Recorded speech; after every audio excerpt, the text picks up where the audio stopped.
ஏற்கனவே நீ பண்ணதெல்லாம் போதும். அவளே பாதி உயிர் போய் மீதி உயிர் போயிடுச்சு படுத்துட்டு இருக்கா. அதையும் எடுத்துட்டு போயிடாத. என்னடா முறைக்கிற? கிளம்புடா. குழந்தைய சாவச்சிட்டு வந்துட்டாங்க. போடா வெளில. போடான்ற. ஒரு சில விஷயத்த அக்செப்ட் பண்ணிக்கவே முடியாது, வெறுக்கவும் முடியாது, மறக்கவும் முடியாது. இந்த விஷயம் போலீஸ் வரையும் போய் ஃபேக்காக கம்ப்ளைண்ட் கொடுத்து உன்னை மாட்டி விடுற வரைக்கும் அவங்க வீட்டில் பண்ணியிருக்காங்கடா. அவள் வர வரைக்கும் நான் வெயிட் பண்ணுவேன். திரும்ப வந்து பார்க்கணுன்னு உனக்கு தோணவே இல்லைல்ல? அப்போது எங்களுக்கு இதுக்கப்புறம் குழந்தைய பிறக்காதுன்னு சொல்ல வரீங்களா? நாட் ஷுவர், பட் அதுக்கான வாய்ப்பு தான் அதிகமாக இருக்குது.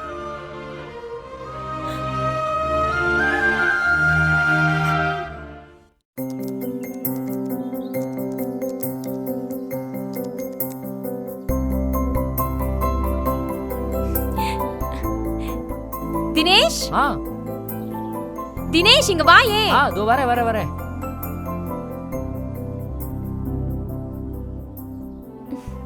இங்க வா. என்னாச்சு? நான் ஆபீஸ்ல ரீஜாயின் பண்ண மெயில் பண்ணிருந்தேன்ல, ஆமாம், அது ஓகே ஆயிடுச்சுப்பா. மண்டேல இருந்து என்ன ஜாயின் பண்ண சொல்லிட்டாங்க. வர மண்டேல இருந்து நான் ஆபீஸ் போறேன். சூப்பர்ப்பா. ம் ஆனால் உன் இஷ்டத்துக்கு ஆஃபீஸ் போகிறேன்னு சொல்கிற, திடீர்னு நிற்கிற, மறுபடியும் ரீஜாயின் பண்ணுறேன்னு சொல்கிற. அப்படி உங்கள் ஆஃபீஸில் என்ன தான் ஒர்க் பண்ணுவீங்க? அப்படி உங்கள் ஆஃபீஸ் எங்கே தாண்டி இருக்கு? எனக்கும் ஏதாவது வேலை இருந்தால் வாங்கி கூட. ஏன் அங்கேயும் வந்து என்ன தொல்லை பண்ணவா?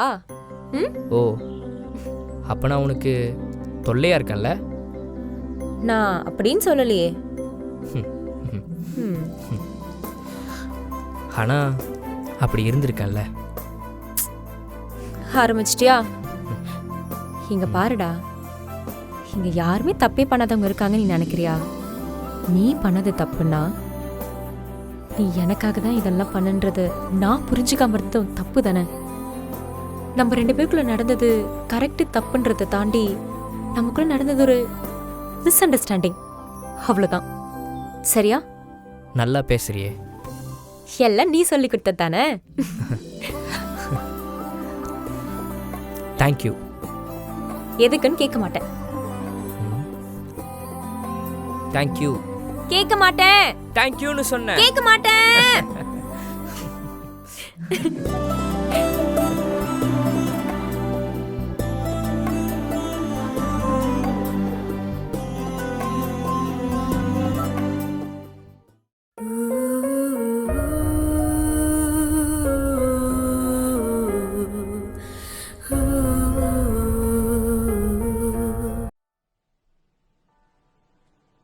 முன்ன மாதிரிலாம் இல்லை, இப்போல்லாம் ரொம்ப மாறிட்டேன். கேரே பண்ணுறது இல்லைல்ல? கேர் தானே, பண்ணிக்கலாம். சரி, மத்தியானம் சமைக்க போகிறேன். அதை மத்தியானம் பார்த்துக்கலாம். டேய், ஆஃபீஸ் வேற போகிறேன்டா, ட்ரெஸ் வேற வாங்கணும். எடுத்துக்கலாம். எடுத்துக்கலாம்னா காசு யார் தருவா? நீயும் வேலைக்கு போறது இல்ல, நானே இப்பதான் போக ஸ்டார்ட் பண்ண போறேன். அப்புறம் காசு எப்படி வரும்? அதுக்கு தான் பினோமோ இருக்குல்ல. பினோமோனா? பினோமோன்றது ஒரு ஆன்லைன் ட்ரேடிங் பிளாட்ஃபார்ம். இதில் நமக்கு தேவையான மணியை நம்மளே ஏர்ன் பண்ணிக்கலாம். இது எல்லா டிவைஸ்லயும் அவைலபிள் இருக்கு. சூப்பர்டா, அப்ப எனக்கு சொல்லி கொடுடா. சரி வா, பினோமோல எப்படி ட்ரேட் பண்ணுன்றத நான் உனக்கு சொல்லி தரேன். இதுதான் பினோமோடைய ட்ரேடிங் பேனல். இது ரியல் அக்கௌண்ட், இது டெமோ அக்கௌண்ட், இது டெபாசிட், இது இன்வெஸ்ட்மெண்ட். இதில் 80 ரூபாயிலிருந்து 4,10,000 வரைக்கும் நம்ம இன்வெஸ்ட். இதுதான் பினோமோ ட்ரேடிங் ஆப்போடைய கிராப். இது அப் ஏரோ, இது டவுன் ஏரோ. இந்த கிராப் எப்போலாம் மேலே போதோ அப்போ நம்ம இந்த அப் ஏரோவை அழுத்தணும். இந்த கிராப் எப்போலாம் கீழே போதோ அப்போ நம்ம இந்த டவுன் ஏரோவை அழுத்தணும். இப்போ நான் இதில் ஒரு 6,000 இன்வெஸ்ட் பண்ணியிருக்கேன். இன்வெஸ்ட் பண்ணிவிட்டு நம்மளுடைய இன்ட்ரெஸ்ட் வரதுக்காக வெயிட் பண்ணுறேன். பார்ப்போம்.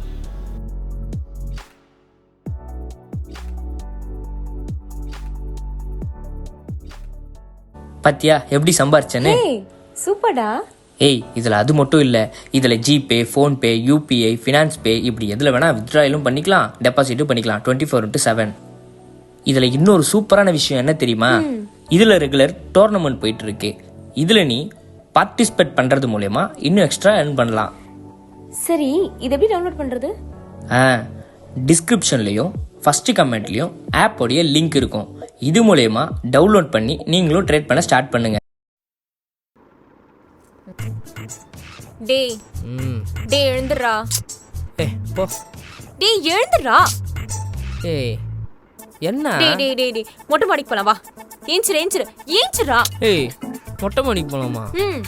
மணி என்ன ஆகுது? தூக்கம் வருது போ. ஓ தூக்கம் வருதா? என்ன லவ் பண்ணும்போது மட்டும் உன்கிட்ட பேசினா மட்டும் போதும், பசியும் எடுக்கல தூக்கமும் வரலன்னு நீங்கிட்ட விடிய விடிய பேசுவ. இப்ப மட்டும் தூக்கம் வருதா?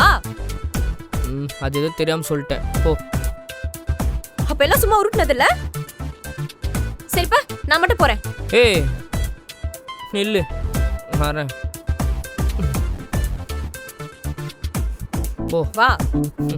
வந்து தொலைக்கிறேன்.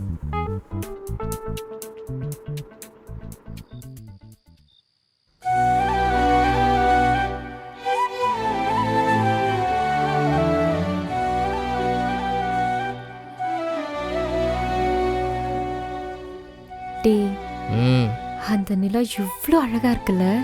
ம் இருக்கு இருக்கு. என்ன இருக்கு? நிலாப்பா. ஓஹோ அப்போ உன்னை மாடி வரைக்கும் கூட்டிட்டு வந்தது அந்த நிலாவை பார்க்கறதுக்கு தான்ல. அப்போ இல்லையா? போடா. சுத்தம் புரியல. போடாவா? ஏய் என்ன? போடாவா? தினேஷ் நம்ம ஒரு குழந்தைய அடாப்ட் பண்ணிக்கலாமா?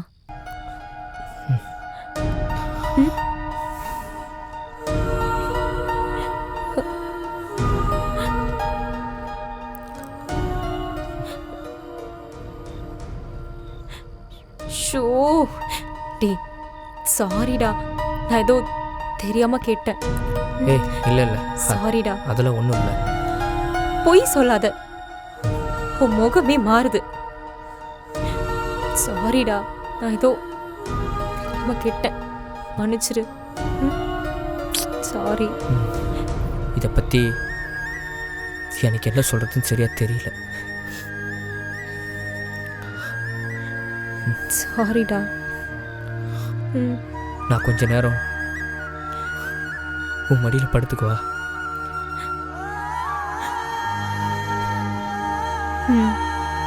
வா.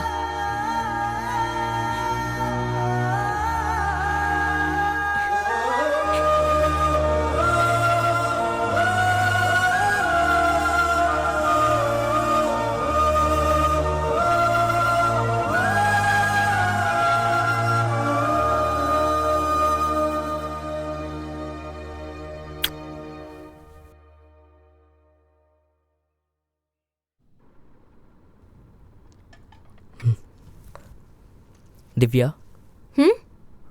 நேற்று நைட்டு என்கிட்ட நீ நாம் ஒரு குழந்தைய அடாப்ட் பண்ணிக்கலாமான்னு கேட்டல்ல, எப்பவும் இல்லாமல் நேற்று ஏன் அப்படி கேட்ட? சாரிடா, தெரியாம கேட்டேன். ஏய் அதுக்காகலாம் இல்லை, நீ எப்பவும் இந்த மாதிரிலாம் கேட்டதில்லை, திடீர்னு இப்படி கேட்டியா, அதான் எதுக்காக தெரிஞ்சுக்கலான்றதுக்காக கேட்டேன். ஏன் அப்படி கேட்ட? இப்போன்னு இல்லை, எப்பத்துலேருந்தோ உன் மனசில் இதான் ஓடிட்டுருக்குன்னு எனக்கு நல்லாவே தெரியும். ஆனால் மறுபடியும் அதே விஷயத்தை ஞாபகப்படுத்த வேணான்னு தான் நான் அதை பற்றி பேசலை. இப்போ நீயே கேட்டுட்ட.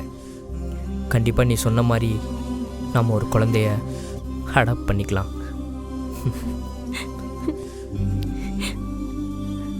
இங்கே மறக்கிறது தானே எல்லாத்துக்குமே மருந்து.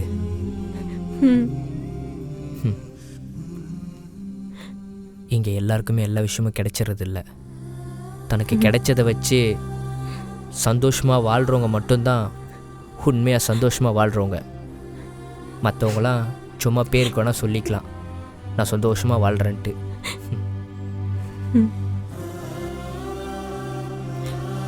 அப்போ நாளைக்கு ஒரு குழந்தை போய் தத்தெடுத்துக்கலாமா? இன்னைக்கே போகலாம்.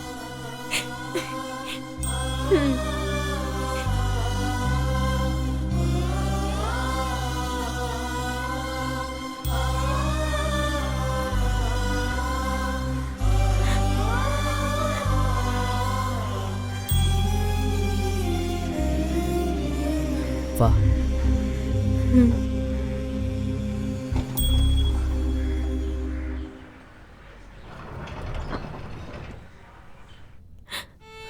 திவ்யா, என்ன இங்கே கூப்பிட்டு வந்திருக்கேன்னு பார்க்குறியா? நான் எந்த ஒரு விஷயம் தப்புன்னு நினச்சி உங்ககிட்ட எல்லாத்தையும் மறைச்சனும், அதே விஷயம் இன்னைக்கு எனக்கு வேணும்னு நான் நினைக்கிறேன்.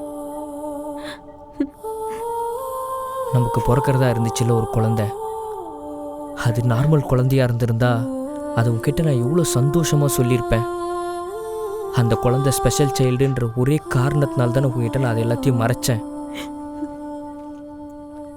எவ்வளோ பெரிய தப்பு பண்ணியிருக்கேன்ல. அந்த குழந்தை எப்படி இருந்திருந்தாலும் அது நம்மளோடது ஆச்சேடி.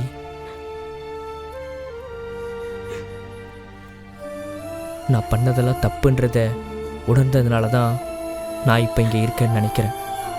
என்ன மாதிரி யாரோ ஒருத்தவங்க இந்த மாதிரி ஸ்பெஷல் சைல்டு வேணான்றதுனால தானே இந்த மாதிரி ஒரு இடத்துல வந்து விட்டுட்டு போயிருப்பாங்க. நீ நினச்ச மாதிரி நானும் ஒரு குழந்தைய அடாப்ட் பண்ணணுன்னு ஆசைப்பட்றேன். அது கண்டிப்பாக ஒரு ஸ்பெஷல் சைல்டாக இருக்கணும்னு நினைக்கிறேன். எனக்கு இதை தவிர என்ன சொல்கிறதுன்னு தெரியல. இதெல்லாம் நான் சொல்லும்போது நீ இதை எப்படி எடுத்துப்பன்னு எனக்கு தெரியல. ஆனால் ஒன்று மட்டும் தெரியும், ஒரு உயிரோட வேல்யூ என்னன்றது உனக்கு நல்லாவே தெரியும். கண்டிப்பாக நான் எடுத்திருக்க முடிவுக்கு நீ ஓகே சொல்வேன்னு நம்புகிறேன். நீ நினைக்கிறதா என்னோட பதிலும் கூட.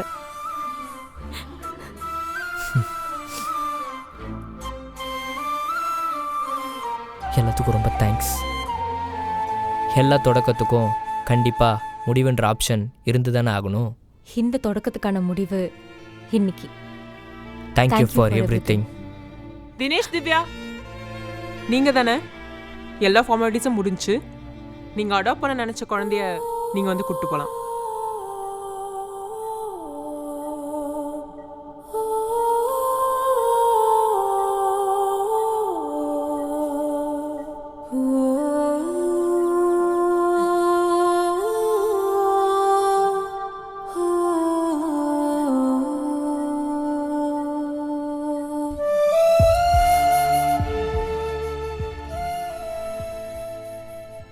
அரிது அரிது மானுடராய் பிறப்பது அரிது.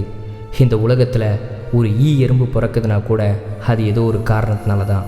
அப்படி அந்த ஜீவன்களுக்கே ஒரு காரணம் இருக்கும்போது நம்ம மனிதன் என்ற ஜீவனில் பிறந்திருக்கோம். எவ்வளோ பெரிய வரம் இல்லை? இதில் நம்ம இவங்களுக்கு இதில் குறை அதில் குறைன்னு எதுக்கு பிரிக்கணும்? இங்கே குறையே இல்லாதவங்க யார் தெரியுமா? மற்றவங்களோட குறைய அக்செப்ட் பண்ணிக்கிறவங்க.